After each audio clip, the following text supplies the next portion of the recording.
ज़बरदस्त जनाब हादसा होया। बंदे बची गए, सट्टा काफ़ी लगी। PCO ने बिल्कुल सामने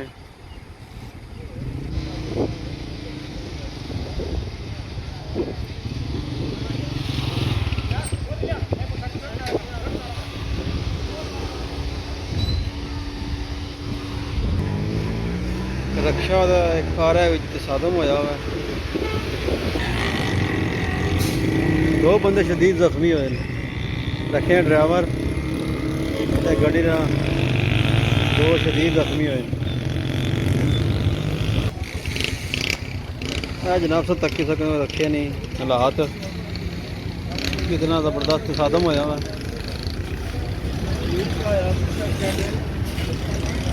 इत्थे रक्षा इधरों आई रही सी नाल वाले पासों गड्डी आई रही सी इधरों टकसवारी वाले पास आपस च तसादम होया। मूँह मूँह लगियां गड्डियां।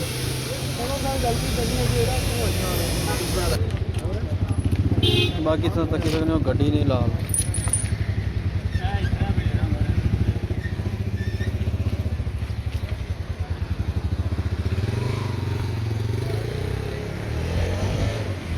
इस्लामाबाद है मकाम पर जनाब लगी है। PCO ने सामने जख्मियों की चाहिए खड़े अस्पताल।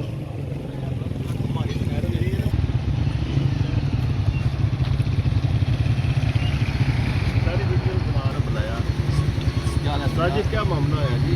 मामला ये होया जनाब। हाँ जी इधर कार आई थी हाला इधर रक्षा आई है। ठीक है। रक्षा सी अच्छा ऐसी मोड़ सवारियां कर ली सवारियों को दो बंदे ड्राइवर सी कौन बंदा जख्मी कौन होया?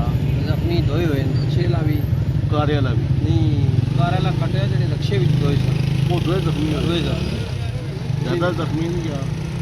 काफी मुड़े ते ये मुंडा पुड़िया वा अच्छा जेडे बाबा सन नाल उन्हां की जनाब समझो थोड़ी ते दो त्रै बंदियां गड्डी कट्टिया।